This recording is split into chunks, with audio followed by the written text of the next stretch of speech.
আজ মাননীয় প্রধানমন্ত্রীর সাথে আমি দেখা করেছি এবং দেখা করে মাননীয় প্রধানমন্ত্রীর হাতে একটি প্রস্তাব তুলে দিয়ে এসেছি। আপাতত যে একটি প্রেজেন্টেশন তুলে দিয়ে এসেছি যাতে নর্থ ইস্টের সাথে উত্তরবঙ্গে সিমিলারিটি কী কী আছে এবং তার ফলে উত্তরবঙ্গকে নর্থ ইস্টের অন্তর্ভুক্ত করা যেতে পারে। উত্তরবঙ্গকে উত্তর পূর্বের সঙ্গে জুড়ে দেওয়া হোক, এই প্রস্তাব নিয়ে বুধবার প্রধানমন্ত্রী নরেন্দ্র মোদীর সঙ্গে সাক্ষাৎ করলেন কেন্দ্রীয় প্রতিমন্ত্রী সুকান্ত মজুমদার। কোন কোন ক্ষেত্রে উত্তরবঙ্গের সঙ্গে উত্তর পূর্বের মিল রয়েছে সে বিষয়টিও তুলে ধরলেন তিনি। সুকান্ত মজুমদার বললেন, কেন্দ্রীয় সরকার যদি এই বিষয়ে পদক্ষেপ নেন তবে আরও অনেক সুযোগ সুবিধা পাবেন উত্তরবঙ্গের বাসিন্দারা। কিন্তু সুকান্তের প্রস্তাবকে সংবিধান পরিপন্থী বলে কটাক্ষ করেন তৃণমূল সাংসদ সুখেন্দু শেখর রায়। তিনি মন্ত্রী হিসেবে যে শপথ নিয়েছিলেন যে তিনি সংবিধান মেনে চলবেন, এই দাবি সংবিধানের পরিপন্থী। উত্তরবঙ্গ বলে আলাদা কোনো ভূখণ্ড ভারতবর্ষে নেই।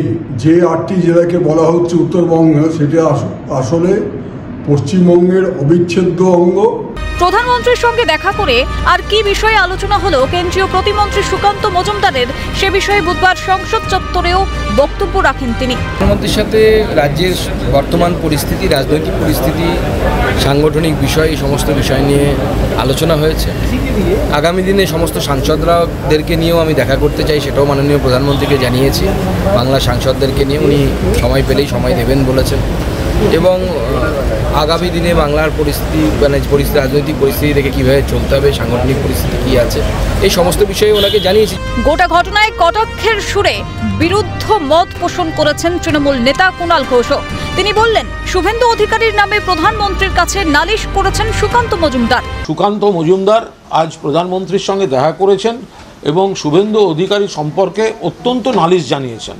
সমস্ত রকম অভিযোগ জানিয়েছেন যে তারা আদি বিজেপি এবং নব্য বিজেপির যে এই দ্বন্দ্ব, সেখানে সুকান্ত মজুমদার তার দলের ফল খারাপ হয়েছে, কেন খারাপ হয়েছে সেগুলো বলতে গিয়ে তিনি গোটা দায়টা শুভেন্দু অধিকারীর ঘাড়ে চাপিয়ে দিয়ে এসছেন।